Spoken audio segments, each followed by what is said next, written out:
Charlotte Readers Podcast Beyond 300 is about you, the listener. We want your feedback, opinions, recommendations, and questions. Email us or leave us a voice message, and you might hear us mention you or play your message on the podcast. Just go to the homepage or contact page at charlottereaderspodcast.com and look for the links to email us or leave a voice message. It's easy to do. Let's have some fun together. All right, welcome back, listeners, to our Act 3. We've got a really interesting segment here involving five debut authors, Neil Carmichael, Amy Peacock, Emily Johnson, Tim Eichenbrenner, and Delphine McClelland. And we're going to talk to them about 4 topics important to writing and publishing one's first book, and then we're going to weigh in on what they share with us. The thing I really like about this, and we'll probably be doing some more of this in the future, this is allowing us to feature more authors. We could not have featured all the authors we're featuring on this show if we were doing this podcast the old way, and probably we'll do some more of this in the future. We'll pick some topics. We'll get some authors to come and weigh in on those topics, and we'll be featuring their books, but also featuring their expertise and their experience in going through what they did. And what we'll do is, rather than just talk about each of these authors beforehand, we're going to introduce the topics, and we'll play a little bit of their answers on each of the topics, and then we will introduce a couple of the authors after each topic, and then we'll move on to the next topic. But this is a way to listen to the experience of other authors and what they went through in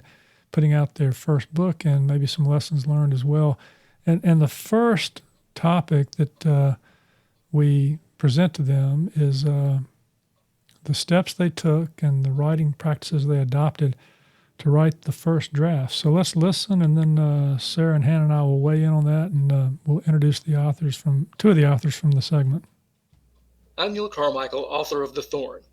The book is a biblical historical fiction novel set against the backdrop of the events recorded in the New Testament book of Acts. The story brings to life the struggles 2 men face when dealing with the uncertainty of trusting God after the very foundations of their faith have been shaken. Here's how I went about writing The Thorn. I started with a sketch of an outline in my mind, and I simply sat down one day at the computer and started writing. After I'd completed about 8 chapters or so, I sent them to a friend who happened to be an author who'd written and published over 20 faith-based novels, and I asked him if he'd be kind enough to review what I'd written and provide me feedback, which he did. His most helpful suggestion was for me to read the book titled Self-Editing for Fiction Writers. I read the book twice, made extensive notes, and then continued writing The Thorn using what I'd learned. My name is Amy Rupertus Peacock. I am the co-author of Old Breed General, a narrative nonfiction biography about my Marine grandfather, Major General William Henry Rupertus, who was born in Washington, D.C. in 1889 and died in Washington, D.C. in 1945. He served in the Marine Corps from 1913 to 1945. He is most known for writing My Rifle, the Creed of a United States Marine, also known as the Rifleman's Creed, and leading the 1st Marine Division in the Pacific during World War II, and as a namesake for a U.S. naval destroyer, the USS Rupertus, which served our country from 1945 to 1973. As I began this journey to get this story down for family history and the Marine Corps, I knew what we had in our trunks, which were telegrams, photographs, letters, condolence letters, all sorts of things you can imagine, just gems of history in our trunks. But I knew I needed to figure out what the military had. So I found out he had a 700-page file at the U.S. National Archives that needed to be digitized. So I got some help from a congressional office to get that done.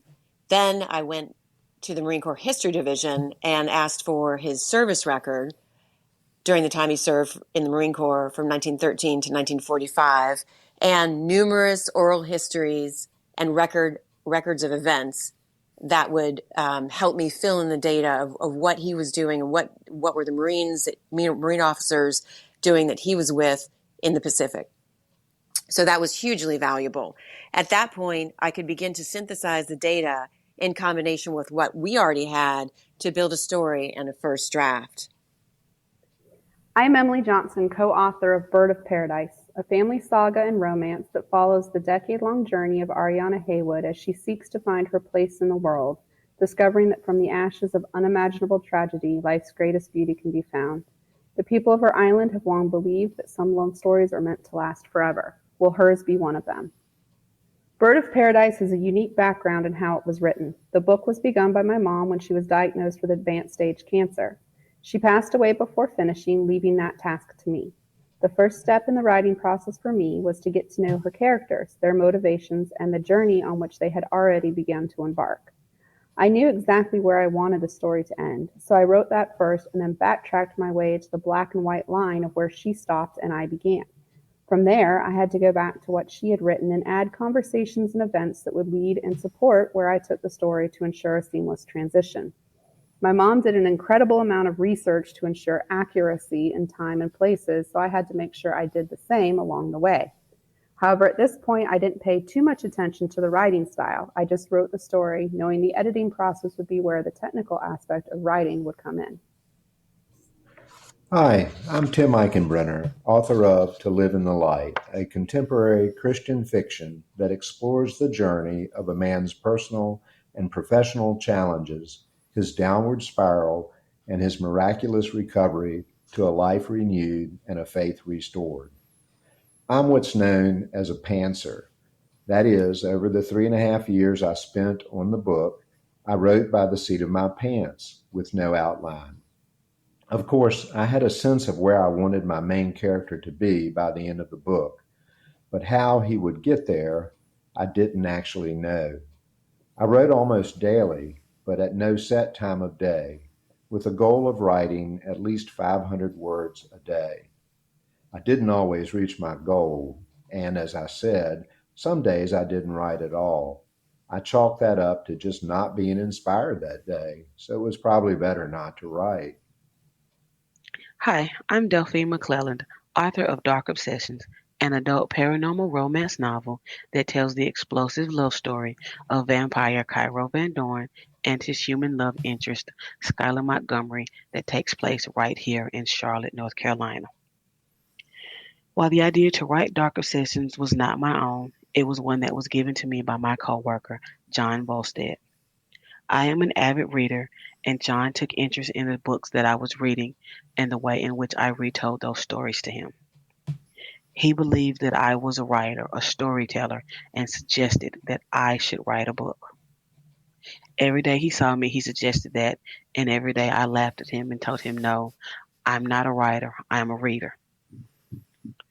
One day after waking up from a dream that I had, an idea popped into my head about a vampire novel. I took that idea and I grabbed a notebook and a pen. I sat down and I started jotting down ideas, developing characters, and before I knew it, I had written the first 6 chapters of Dark Obsessions in a notebook by pen and paper. As I read back over those 6 chapters, I thought maybe this is something that I could do. So I grabbed my computer after learning and researching how to write a manuscript, and I started writing Dark Obsessions. All right, well, that's going to give us a lot to talk about here. Before we do, let me just tell you a little bit about 2 of the 5 authors. We'll tell you about the others after our next segments. But the first 2 you heard from Neil Carmichael and Amy Peacock. Neil, he had 36 years of conflict management experience as an executive with the world's largest not-for-profit dispute resolution organization. I actually took a course back with him many, many years ago on how to be an arbitrator. He's a native of London, England, holds a Master of Arts degree from Reformed Theological Seminary, and lives in Charlotte. He likes swimming, hiking, Landis Wade baseball, and corporate worship. And, I guess that really people say, well, how do you become a writer? He took a route. I'm a former trial lawyer. He's a former dispute resolution person and found it that way. Amy Peacock, she's a graduate of UGA's journalism school, a blogger, author, speaker, she's a community leader, a run coach with Girls on the Run. She's involved in the Joe Martin Foundation for ALS. Her book, I think, inspired by her connection to her grandfather that she talked about in that piece.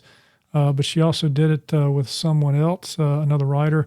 And so she found her way into writing a little bit different with it. And we'll talk about the other authors in a minute. But let's dive in for a minute on first drafts. I know both of you have thoughts on first drafts. Yeah, I mean, I think just listening to these different stories, it was striking how different they all are from each other. I mean, there's no one way that you get an idea for a book or one way that you start a book. Some of these authors got an idea from a coworker or a family member, or were, researching a true story. So it's just such a unique process. And people ask like, well, how do you get an idea for a book, or where do your ideas come from? And you can't control that sort of thing. You just get the ideas and then you start working on it. So the diversity of their backgrounds, I think, was interesting to me.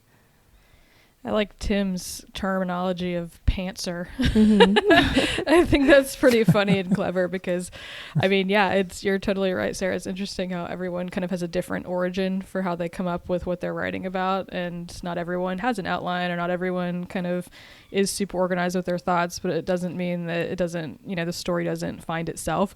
Mm-hmm. So yeah, the creativity, I think, is definitely really interesting for everybody. Yeah, I think, a number of things that I was jotting down here, one of them just started writing, and then, sort of found their way into the story. Then you have the outlining versus the pantser. I noticed that Amy did a lot of research before she started writing. Then there's the story that's handed down by the mother, Emily's story. That is really fascinating that you would, and so she has to understand, as she said, the characters' motivations and desires, which each of us has to understand if we're going to write a book that people resonate with about the characters, understanding what they want, what they need to achieve, and then putting some obstacles in their place, and so they can't get there. And then you have the write daily versus write when you're inspired. I found it interesting. Delphine's, she was an avid reader, and when somebody said, "Well, no, you're a great storyteller," she said, "No, I'm a reader. I'm not a reader. I'm not a writer. I'm just a reader." But you know what? The more it sounds like she reads so much that probably helped her storytelling. Oh, for sure. Well, I think it's like you have to be a reader to be a writer, right? And I think we've talked about that before. It's just like the two definitely go hand in hand. Oh yeah, for sure. Yeah. And read too in the genre that you enjoy writing in, and you'll pick up some things, and then read outside your genre, and you'll get other ideas as well. I mean, everything from point of view, where to start. It was funny, earlier when I was recommending the Lincoln Highway, he worked some writing tips into the book, because little Billy, who's the 8-year-old, is going to write about their adventure, and he says, and he carries around this little book that some professor wrote that sort of breaks down the 30 hero journeys into like 8 pages each, so that the 8-year-old can kind of digest them. And he talks about, he says, now the professor says, you've got to start in the middle. And so I've got to start my story in the middle. He says, I just don't know where the middle is. and that's the same thing, for authors too. We think we're starting in the middle sometimes, but no, we're starting with too much backstory, and we need to start in the middle and then start to fill things back in. But all right, so we got another topic here that they're going to weigh in on, which is the next phase in the process, what they did to take their book from first draft to final draft. So let's listen in, and then we'll talk a little bit about that and one of the other authors. As far as the editing process goes, my approach may be a bit different than most. I extensively edited each chapter before I moved on to the next one. At times, I would edit and re-edit a paragraph or even a sentence before I moved on to the next paragraph or sentence. Once I was satisfied with the on-screen version of a chapter, I read it out loud and edited it again as needed. I then printed it, read it, and edited it one final time before moving on to the next chapter. Once the manuscript was finished, I read through it twice, making edits as I went. I then sent my final manuscript to my editor, and based on her feedback, I made the final edits.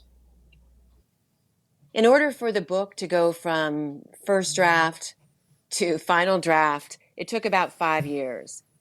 Eventually, I worked with a developmental editor. I met Tracy Crow. She's a former Marine, and she gave me some great ideas on the manuscript, as well as did some copy editing. At that point, I sent the manuscript to the Naval Institute Press.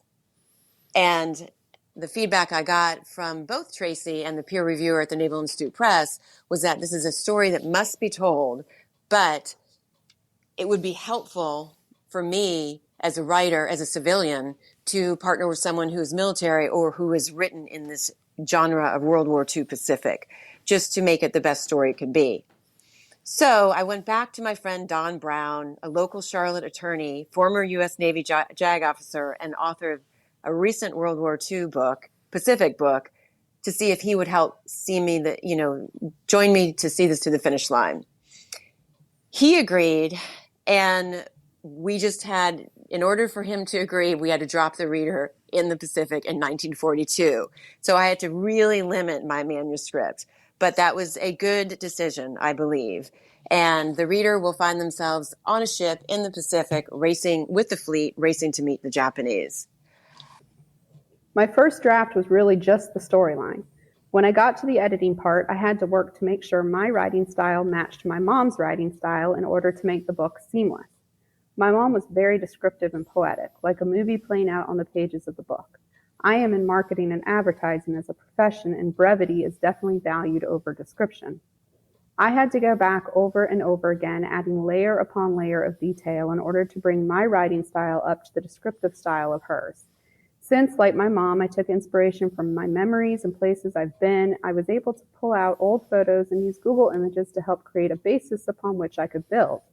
Emotionally, I was able to draw from my experience and feelings at certain times in my life and wrap them into the fictional story of each character. This took many passes to achieve in order to get to what I believed was good enough to move forward. I'd always heard that writers get into the skin, if you will, of their protagonist.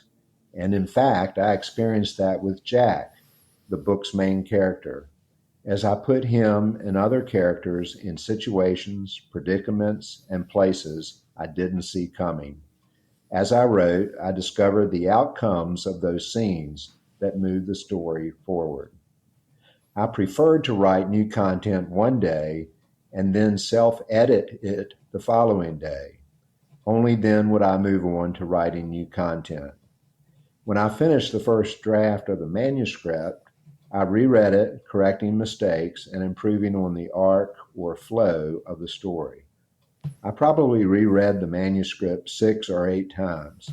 Once I was happy with it and thought it was as good as I could get it, I sent it to an independent developmental editor who read it and offered some suggestions on how to improve the story. At her recommendation, for example, I added another character to the manuscript that improved it greatly and added greater depth to a character already in the story. While writing Dark Obsessions, I basically became a hermit for the first 2 years of the writing process. I literally locked myself away in my room. I sat on my bed with my computer, sitting on top of the board games Don't Break the Ice and Perfection, because I didn't have a traditional desk at the time. Writing this book literally became my life. I would wake up in the morning, I would grab my computer, I would grab my makeshift desk of Perfection and Don't Break the Ice, I would get comfortable on my bed, and I would type until I had nothing else to type. I wrote and I wrote and I wrote. I barely ate, I barely slept, I barely got off the bed to go to the bathroom or do anything until I was at a stopping point, until I had no more ideas or nothing left in me to write. All right. Well, so again, the beauty of this is we've got 5 different ways to go about it, but some common themes in it. But Hannah, tell us about Tim, and then we'll move on to some discussion here. Yeah, so Tim Eichenbrenner is a retired pediatrician who lives in Charlotte, so he's local, as a physician and an individual who experienced a faith crisis in his own life after a tragic personal loss. He felt uniquely qualified to write his book, To Live in the Light. Tim has published an article titled Managing Crisis in Marriage in Soul Food, the Email Division of Living by Design Ministries. He also has a blog website, posts a new blog titled Tuesday Thoughts every other Tuesday. To Live in the Light is a novel that deals with the tragedy of a young man losing his young wife and having to find his way back. Yeah, and I think Tim was the one who talked about writing one day, self-editing the next before moving on, and then eventually getting a developmental editor, which also is echoed by other authors here, the use of a developmental editor. Which is great. I think there's some purpose to that and some logic to that. Thoughts on that, Sarah?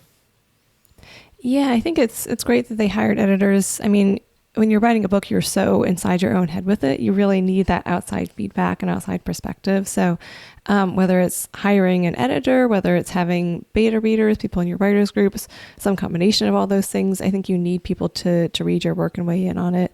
And some of these writers even talked about working with other people in different ways. Like Amy had a co-writer that she began working with partway through the process, who it sounds like once she started working with him, she kind of focused in her story into like a narrower version of it.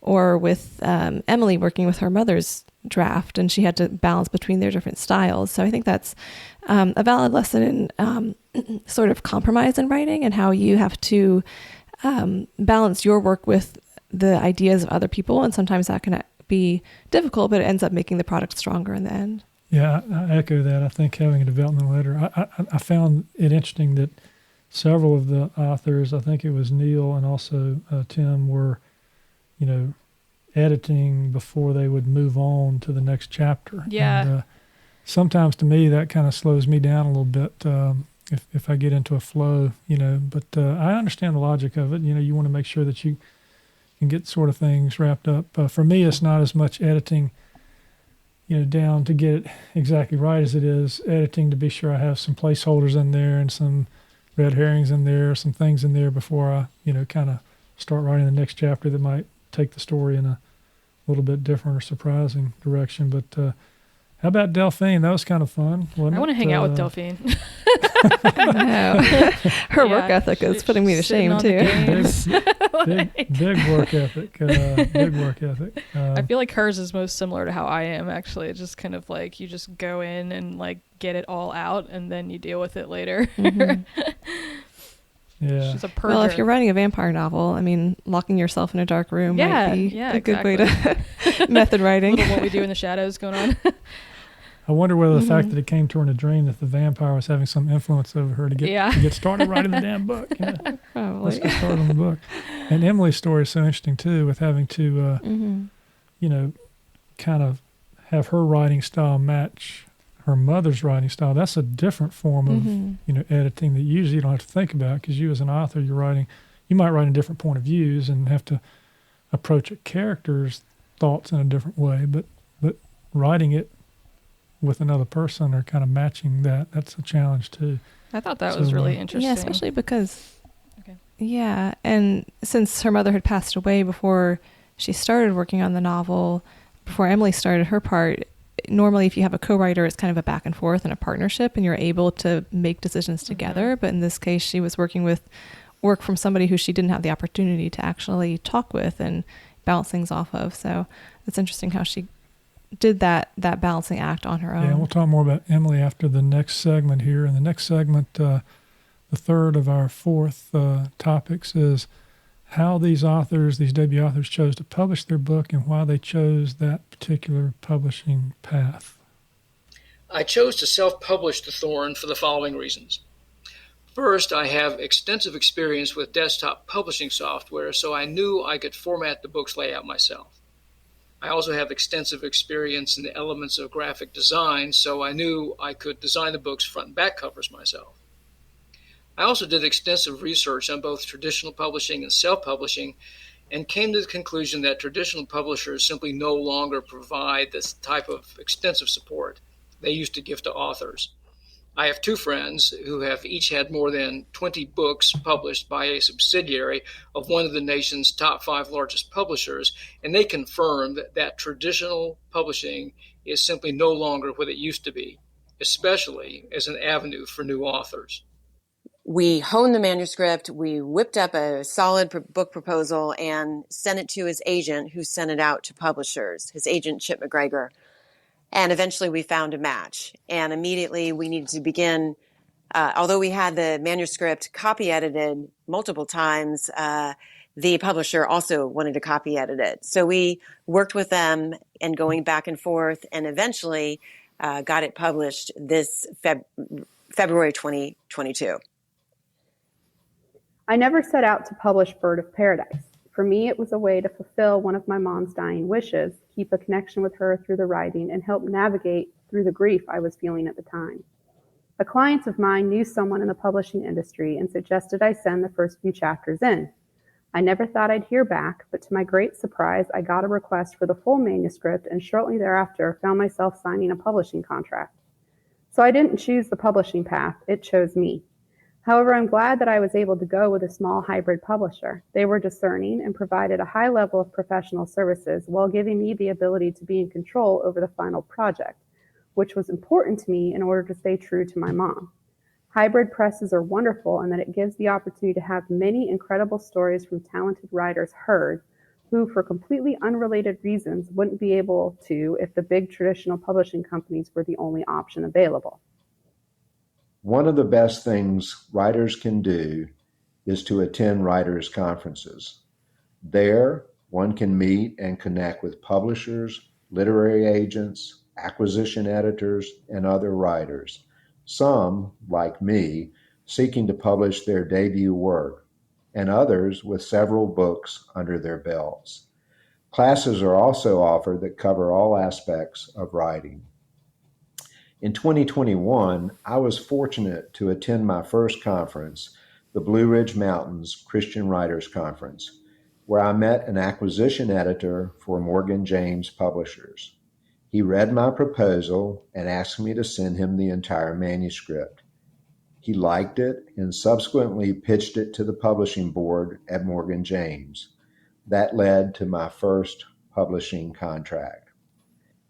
While I was writing Dark Obsessions, the publishing process chose me.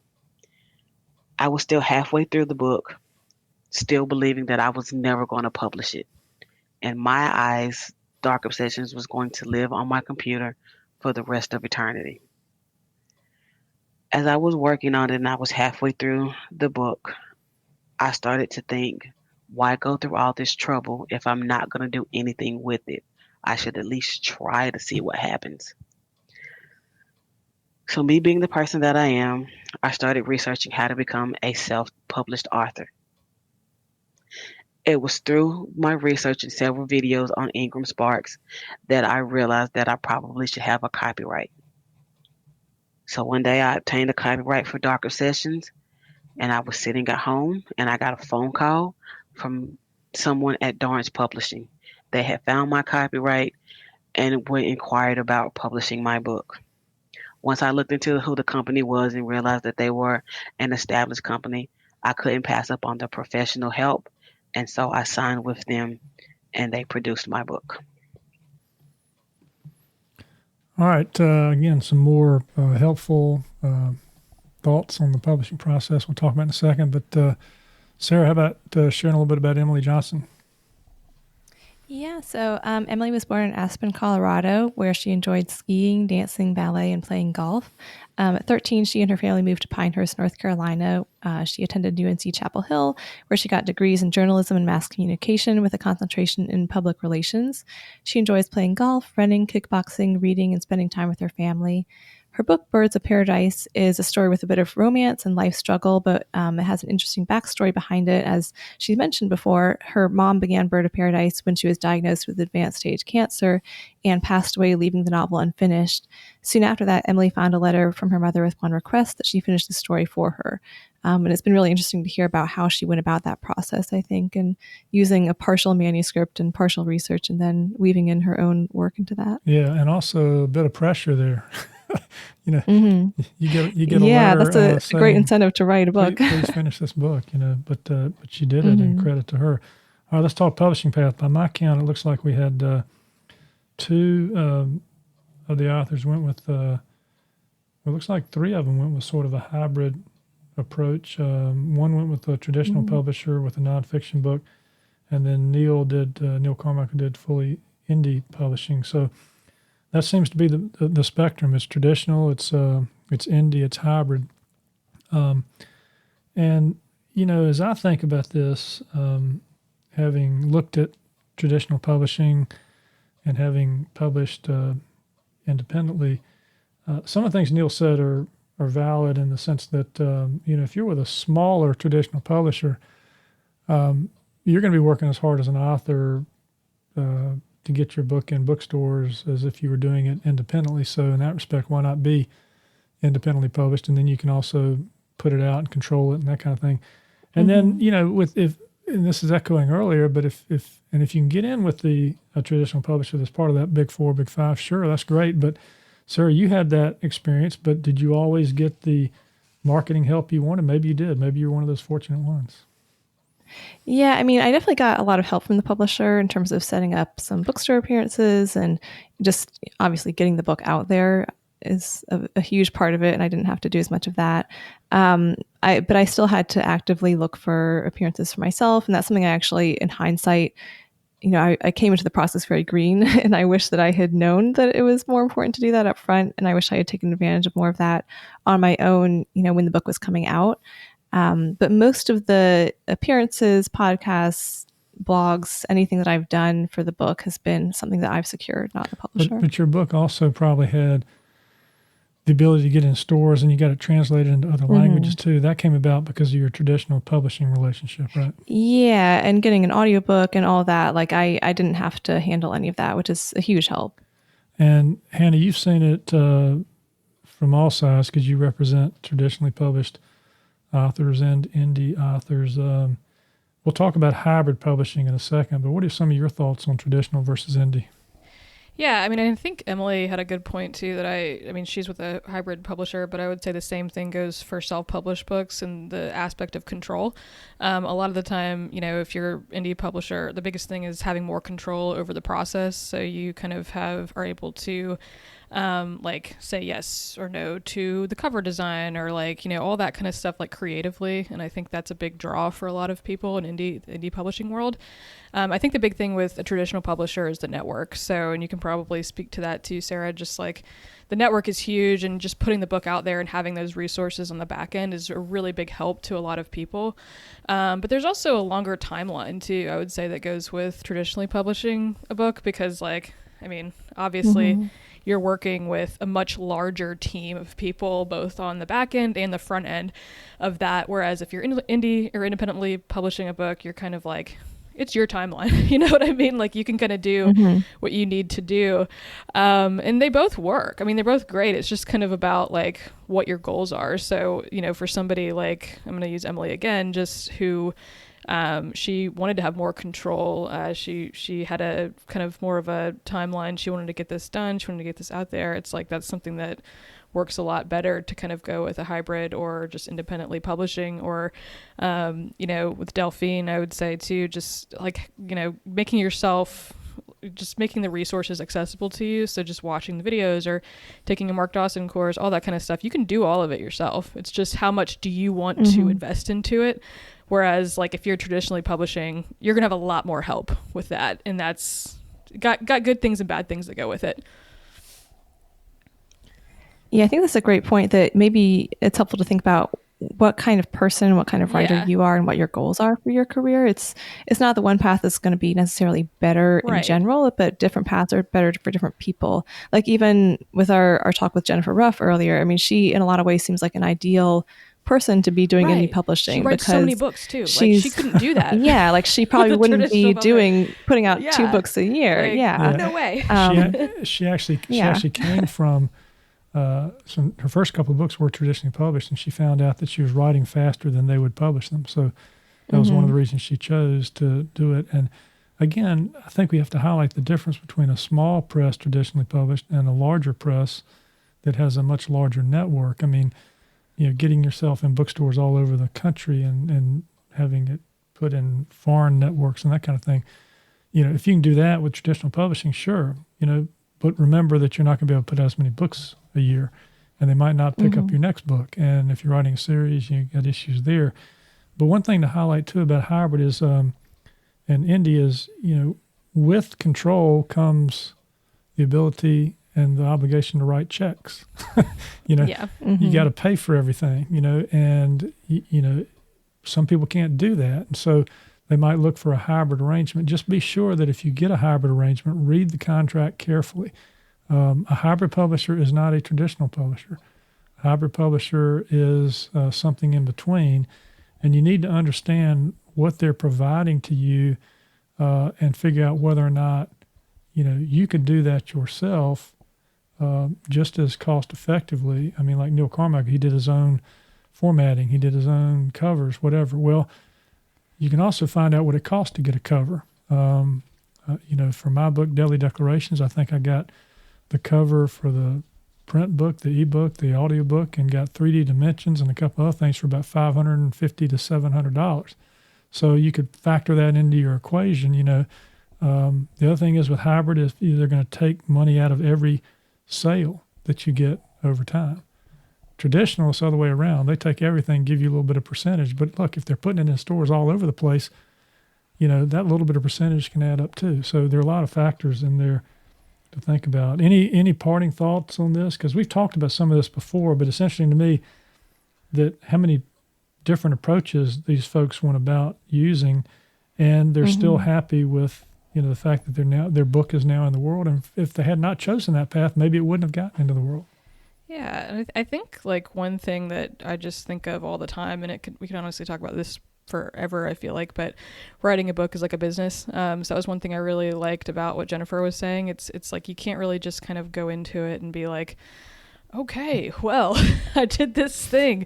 Here it is. Like, you really do have to do the research, especially if you are going to be an independently published author or go with a hybrid press or, anything like that. It's like you have to understand, okay, well, this is going to take time, first of all, in the, to your point, Landis, the ability to write checks. Like, you're going to have to pay for this stuff to see a return, like any business, because that is essentially what it is. It's starting a business. And with traditionally published or publishers and stuff like that, you can look at it a little bit less like a business, but it still is like it's still a partnership, and you have to do work too. And so I think like one of the big things with writing a book in general, no matter what direction you go with it, is like you just have to look at it as as a business venture, and think about your brand, and think about like what you want to write in the future, how many books are you going to write, stuff like that. It all kind of feeds into the same thing. It's really almost too much to think about when you're writing your first book, isn't it? Yeah. It's a big idea. Yeah, I think that's totally true. And you do have to think about all those things, but you don't have to necessarily think about all of them right away when you're first starting a book. I mean, a lot of these authors who we heard from today, they just had an idea and started writing it, and then they kind of figured the process out as they went along. So it helps to be prepared, it helps to do your research, but I think also don't feel like, oh, I can't start writing something if I don't have my whole career planned out.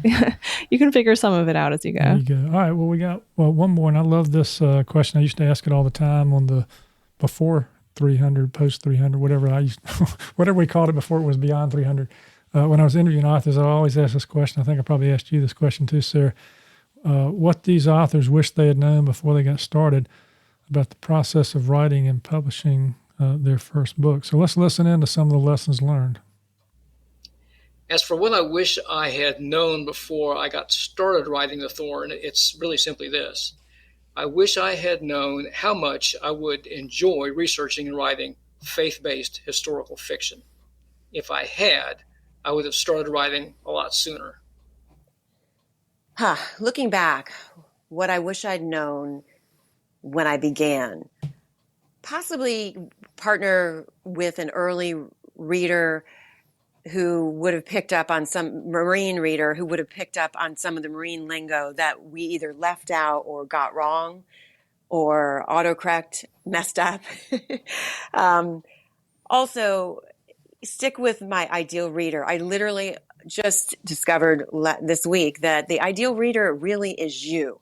It is you who wants to get this information and this historical information. You want to fill in all the gaps. And due to the fact we had to shorten the book because of word count, we couldn't get all the history in that we wanted to. So that was a little disappointing, but the good news is the book is out. We worked really hard, and we hope that readers will enjoy the story. Since I never intended to publish Bird of Paradise, there really isn't too much I wish I had known before getting started with the publishing and writing process. One thing that has surprised me, however, is how hard it is to market a book, and this is coming from someone who does marketing for a profession.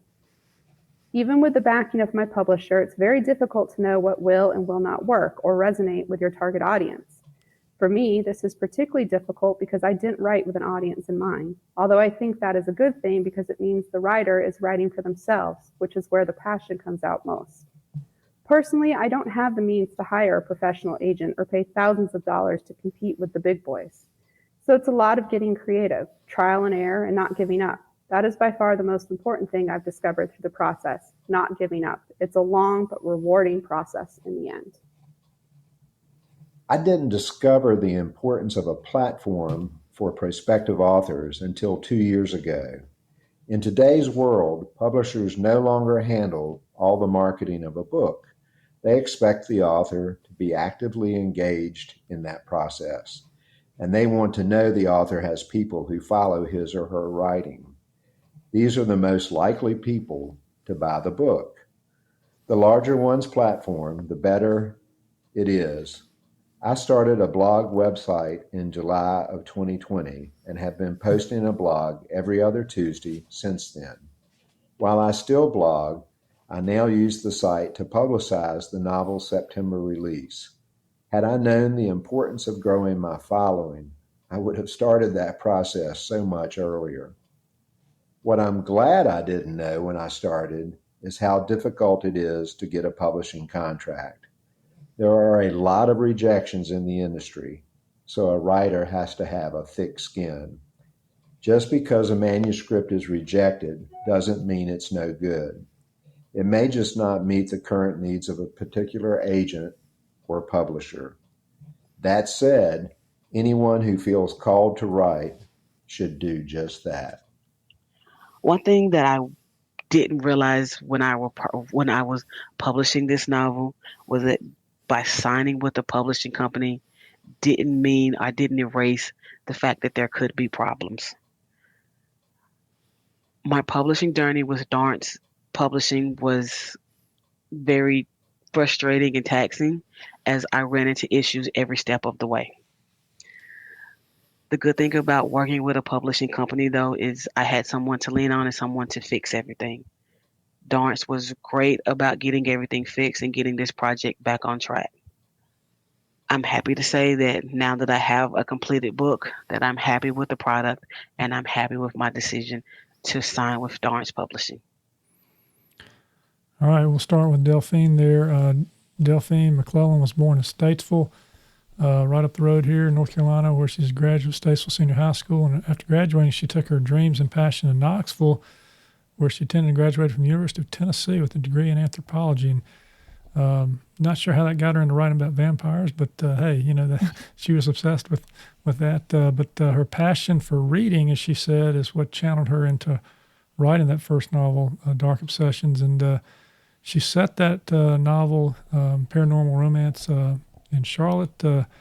So be careful if you live in the Queen City because you never know about the vampires. You never know what may be hiding in the dark alleys. So that's our 5 authors, and just this last one. What do y'all think? That was interesting. People talked about being surprised at what they didn't know. Some of them were glad they didn't know certain things. Some of them were wish they had known certain things. Others just realized that there were things they didn't know, but they're glad they know them now. Yeah. Yeah, I mean, it sounds like it's such a learning process and learning experience for everyone. And all these authors, their journey was so different, but they all had surprises along the way. So I guess the main takeaway for me is just be flexible. You can do your research, you can prepare, you can write an amazing book, but there's going to be surprises and there's going to be challenges and there's going to be things you have to figure out along the way. So just, if you have the passion for it, then you're willing to see that process through to the end and know that it'll be worth it in the end. Yeah, I think that's totally, I love, be flexible. That's so true. And I think Emily said, don't give up. So it's like, be flexible and don't give up. Like if there's these things that are happening that are kind of popping up out of nowhere, and that's going to happen, it's never going to be a seamless process for any kind of project that you're working on really, but just don't give up and kind of continue to allow yourself to learn along the way and just enjoy it. And I thought it was cool too that a couple of these folks said, or was it Neil who said one thing he wishes he knew is how much he would like it. He was like, I really enjoyed doing this. I wish I would have done it earlier, which I think is a really great thing. Yeah, because, we're not making, $100,000. I think, well, some people are, but, most authors aren't making a lot of money writing their books. It's a passion. It's something to do. It's kind of an adventure. So his point was a good one. He wished he had known sooner that it was a lot of fun. He could have started earlier. And I like the fact about, people talk about, well, you need to find your avatar, your reader, whatever. And a couple of these folks like Amy, and I think Emily too, said, their ideal reader was themselves. Write for yourself, because that's where your passion comes from, right? And I know, Sarah, you like the rom-coms, and I'll have to admit I kind of enjoy them too. So but I enjoy the funny part of it. You won't catch me watching too many Hallmark type movies, but every now and then, sure. Around right? Christmas time, you've got Hallmark on all day, every day.